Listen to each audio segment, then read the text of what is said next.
Welcome to 10,000 Books and More. I'm your host, Lauren, and today I'd like to apologize for not uploading a book review last week or yesterday. I recently had a change in my pain medications, and I'm going through an adjustment phase that keeps me very, very tired. I have a rather painful nerve condition in my left foot. It's called complex regional pain syndrome, and long story short, it hurts. Anyhow, I wanted to give you a bit of my background so listeners can understand why I review books in the particular manner that I do. I learned to read at the age of 3 and have never stopped since, and this is my brother's fault. When he went to kindergarten, he would come home and teach me everything he learned that day. So I'm not a child genius, I just learned to read early. When I was in grade school, I used to spin tales and entertain my friends and my siblings, and by the time I reached high school, I started writing some of them down. By the time I was 14, I had dreamed of becoming a writer, but life unfortunately had other plans. While I was in high school, I took extra English courses, theater and drama, and from grade school and junior high, I was also in choir because singing was another passion of mine. When I went off to college, I did major in English, and I split my minor between botany and history because I felt that they would help me in my particular style of writing. I still read a lot, and I still write a little. I have participated in National Novel Writing Month for over a decade, but I've never really been brave enough to submit my writing to a publisher. Instead, I tend to share it among my friends and family, and I write mainly for myself, not necessarily for an audience. But who knows, maybe one day I'll attempt to become published myself. Anyhow, as I go through this podcast journey, as I do with my other projects, I found myself evolving in how I present things. So today my format will change just a little, but only so that it's more organized and uniform in my presentation. As promised, I will still be offering a fair and honest review of each book, but please remember these reviews are merely just my opinion of these books, and they don't reflect in any way on the authors or their writing skills. I'm just sharing with my listeners what I got out of the books that I've read, and our opinions will not always be the same, and nor should they be. We all have different tastes, likes, and dislikes. But before I begin, I still want to remind you that 10,000 Books and More is an Owl and Dragonfly production, in association with A Bookish Kind of Art. Links can be found down below. If you are enjoying my podcast, please remember to like and subscribe. Today I'm going to review 3 books. One is in mainstream publishing, but the others are not. Today's books all have a common theme. They all involve the supernatural. The first book is the book of the month for Homegrown Books Book Club for February, and this one is called A Mother's Torment by Xavier Poe. Its publisher is C2 Visionary Press. This is the second edition, published August 3rd, 2023. The genre is occult suspense, psychic thriller, psychic suspense, and the ebook is 295 pages long. This book does come with a trigger warning as it contains adult themes and languages. Book blurb. June's world is falling apart. She's moving home with her perfect parents after catching her husband in the arms of another woman. The last thing she needs is the ghost she grew up with coming back to haunt her or her young son Mikey. Lillian appears to have it all. A successful career as an ER doctor, a committed, loving husband, a beautiful if troubled daughter, and a precocious grandchild. All united under one roof, the 19th century National Guard barracks refurbished and turned into a dream home. As the family settles into routine, both old and new, June realizes she needs help dealing with the supernatural. After all, it's easier than getting her mother to open up about her biological father.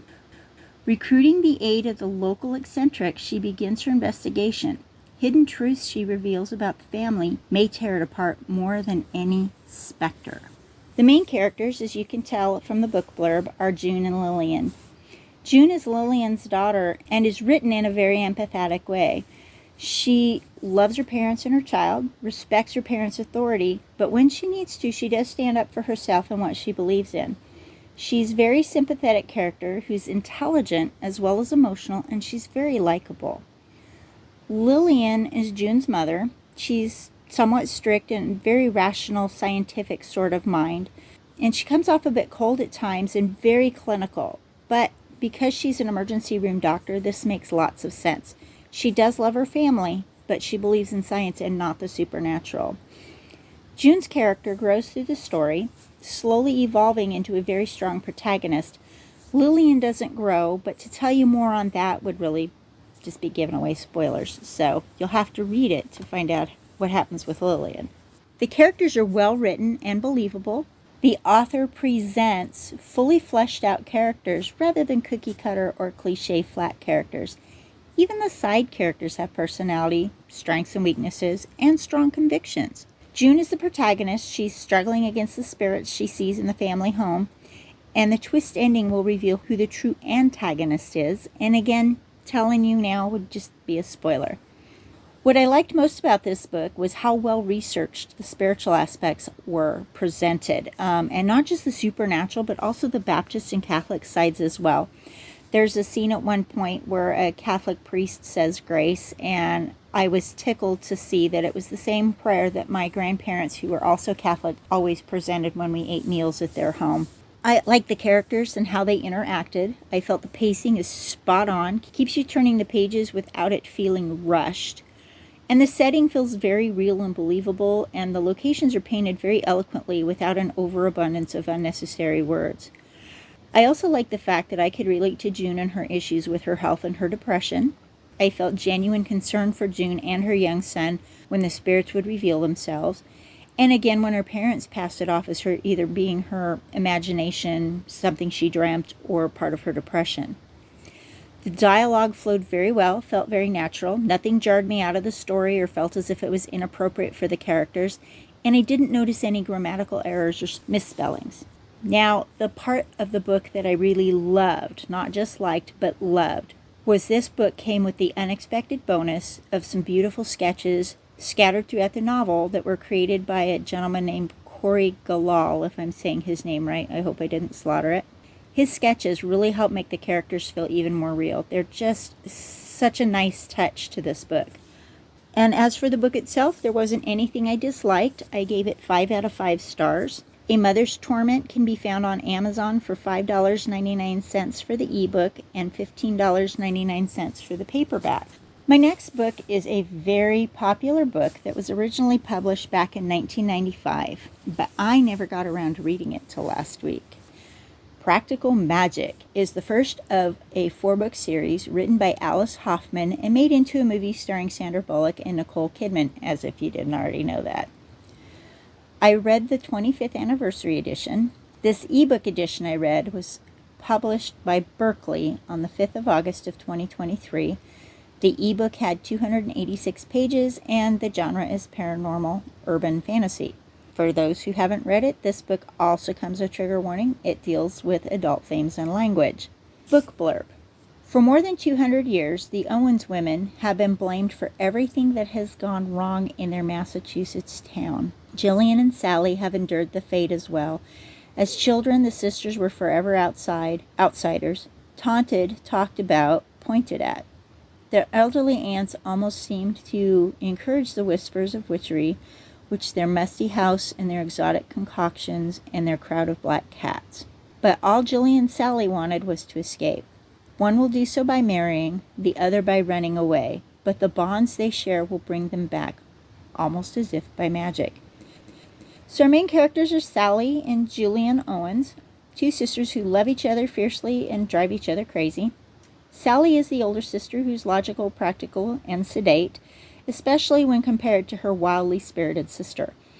Sally marries, has 2 children, and becomes widowed. She continues living half alive while missing her deceased husband. Jillian flies through relationships and locations, marrying 3 times before she flees back home to her sister to hide a body. Raised by the aunts, Jillian is very rebellious and refuses to return to her aunts or to have any communication with them until she's forced to do so. Sally is strong because she has to be. She finds herself dealing with moments of weakness she least expects to, and Jillian runs away from every problem she's ever had until she's forced to face one she can't run from. The characters are very well written. Ms. Hoffman has this talent for helping readers suspend their disbelief and really feel for her characters, whether you love them or hate them. The protagonist is a dead man. So, a man that Jillian accidentally killed and the sisters buried in the backyard, yet he haunts these sisters and Sally's children, making his presence known. As the story progresses, he grows more powerful in his anger and hatred, and he's dead when we meet him, and I loathed him from the start. He's just a terrible person, so it's hard to have any sympathy for him the way he died. The side characters are also very interesting, and there's no unnecessary characters in this book. The daughters of Sally, Kylie, and Antonia, their interactions with each other and their mother and their aunt just feel very believable for girls their age, and they also grow within the story. What I liked about this book was the overall sense of family and how these four women stand fast against the darkness they cannot control. I liked that the aunts, who were barely in the story, come to teach them how to properly lay a spirit to rest in a way that didn't feel like a deus ex machina, and brought all the family back together. And I really enjoyed the balance how Ms. Hoffman shows us the story as well as telling the story. The pacing is well done, faster in some places, slowed down when it needs to. And the setting is remarkable. The descriptions are very artful and pleasing, and you can almost smell the lilacs. If you read the book, you'll know what I'm talking about. The emotions of these characters are also shown so well that you feel along with them, their joys, their sorrows, and their rages. The dialogue felt very natural and real. I enjoyed how the sisters would banter, whether it was Sally and Jillian or Antonia and Kylie. Part that I didn't like is I didn't like the romantic side of the story. And the only reason I didn't like that is I am personally not a fan of romance. And thankfully the romance wasn't sappy or badly written. But romance just isn't me, and that opinion is just me. It has nothing to do with the quality of the book. I did not notice any grammatical errors or spelling errors, and my overall impression was quite positive. I still give this one 5 out of 5 stars, overlooking my aversion to romance. This book is selling at Amazon for $14.99 in ebook, $11.49 in paperback, $20.30 in hardcover, and $10.74 at Audible. It's also available at Barnes & Noble for $14.99 in ebook format, $16.99 in paperback, and $19.99 for an audio CD. So my final review today is for the book Salem Burning, The Lives of Lily Paris, Book 1 by Daniel Sugar. This book is self-published by the author with a publication date of the 20th of February 2018.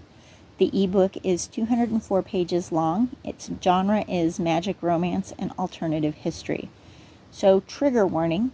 Again, this book contains adult situations and language. And I'm going to tell you now, I did not like this book at all. The book blurb states, in 1692, a disreputable young man named Kyle Edwards breaks his engagement by accusing his fiancée, Lily Paris, of witchcraft. Kyle is a liar. He does not believe in witchcraft. He's simply trying to get rid of Lily. But Kyle is in for a shock because, as it turns out, Lily really is a witch. Now, I really did try to like this book and find something positive to say about it. The plot had the potential to be a really good story, but sadly, I couldn't find anything redeeming about this one. Again, this is just my opinion, and I leave you to form your own. And I kind of feel like I'm about to present a rant rather than a review, so I apologize in advance if that is how I come off, because that's not my intent. The main character is Lily Paris. She's a witch who doesn't yet know it, and is plagued with plain looks, a sharp tongue, and a strong will. She's presented as a strong character, but she really isn't very fleshed out. She's two-dimensional, acts out in her reactions and actions are very irrational at times, and she displays very few emotions throughout the book. She comes off as a rather vapid character at times. She's always, and I put this in quotes, calmly doing things rather than reacting like a normal person would in given situations, such as when her friend is bitten by a snake and faints. She bends over, kisses her cheek, and goes and checks a shed. A man is mauled to death in front of her by a wolf, but she's calm. The villain, Kyle Edwards, is a selfish, self-centered, two-dimensional villain who has no qualms about sentencing a woman he seduces to die in flames just so he can marry another one that's prettier. The setting is Salem Village in 1692, when the actual Salem Village witch trials took place. Salem then was a very Puritan society that frowned very heavily on frivolity, uppity women, dancing, women being alone and unescorted with 4 men, and the likes. There's no mention of the Puritans, their culture, or other victims of the witch trials in this story. For me, the reason this book was so unbelievable, and I couldn't suspend my disbelief even for a moment, I was constantly looking up information about Salem Village, the Puritans, and other known, easily found historic facts. None of the characters felt truly fleshed out, and for me they were all so bland and cookie cutter, I really didn't even like any of them. I found Lillian to be rude at times, and such as when she's asked why is she outside all alone by herself at the age of 18 in the dark, and when she forces herself on that same hunting party that questions her late that night and demands that they take them hunting with her. She's repeatedly told no, but ignores the men and ignores common sense. So here's a sample of what happened. So, quoting from the book, Daniel Flynn laughed and looked at Dr. Edwards. "Can you imagine it, Doctor? Hunting with a girl? Think of it." Lily hopped onto Kyle's horse and grabbed the gun that was slung on a strap over Kyle's head. "I can hunt. I killed a coral a few hours ago." So the scene continues a few sentences later, again quoting from the book. Kyle was furious. He turned and looked at Lily straight in the eye. "I want you off this horse now, Lily Paris." So at the end of the conversation, instead of getting down, she grabs his riding crop, whips the horse, and together they go join the hunt. Anyhow, it's during this hunt that the wolves attack, and with Lily knowing beforehand that something bad's about to happen, Lily stays calm while wolves attack and devour one of the 4 men she rode off alone and unchaperoned with. She then just shoots and kills a wolf, and then another, and then another. And in 1692, they had flintlock guns and rifles and pistols. You didn't just have rapid-fire weapons. You had to stop, reload, pack your powder, tuck it all down, and then aim, and then fire. From horseback, but she manages to kill 3 wolves this way. So then suddenly, when everybody's just calm, standing around, looking at one another, and then another wolf attacks. So first it bites the horse, then it bites Kyle, which I don't understand why, but it bites Kyle, which calmly Lily shoots and kills this wolf again, with no emotions expressed whatsoever. And the book is full of scenes like this. In fact, after the man dies and the other one is injured, she just walks off home alone in the dark, humming to herself, spinning and dancing and singing. As if that's a total normal reaction for an 18-year-old who just witnessed a vicious traumatic death and carnage, right? So another part of the book that's disturbing is the fact that Kyle basically rapes Lily, and when it's over she begs him for more sex. Then he forces another woman, because she's pretty, to have premarital sex with him, and she falls madly and deeply in love with him, again begging for more. So once he has this other woman, he accuses Lily of being a witch because she catches him at it and swears she'll make him pay. What I did like about the book was that at least the author does make an attempt to write a decent story, even if it didn't work well for me. I just felt that there should have been so much more to this story, and had the characters been better fleshed out and less exposition was used, that this could have been a really well done story. I also feel that this would have been better in a different setting than the one the author chooses to give us, because he's giving us Puritan, Massachusetts, 1692, the year of the witch trials. And there's no mention of them, and it's like a fantasy story. Had it been in some other time, other place, it may have worked better. I did also notice that there were no grammatical or spelling errors. The writer did state in an interview that he did a lot of research for this book and wrote it in 9 days and then spent a year refining it. I just feel like he should have done a little more research, because he has kerosene lamps in 1692, and kerosene wasn't discovered until the 1840s. And I understand it's alternative historic fiction, but there should have been at least some amount of verisimilitude, and I couldn't find any. I just have a huge problem with all the historical inaccuracies. I was constantly thrown out of the story because of them. Again, I was a history minor in college, and that's probably just me. Other people did like this book. My overall impression, as you can tell, is less than favorable. And I hate giving a review like this, as I'm trying to keep things as positive as possible. But I did promise I would be honest, and I just felt the story was rushed, and it felt more like a first draft than a finished product. So I gave this book 2 stars out of 5, and I gave it 2 stars instead of 1 because there were no grammatical or spelling errors, and he did make an honest attempt at telling a good story.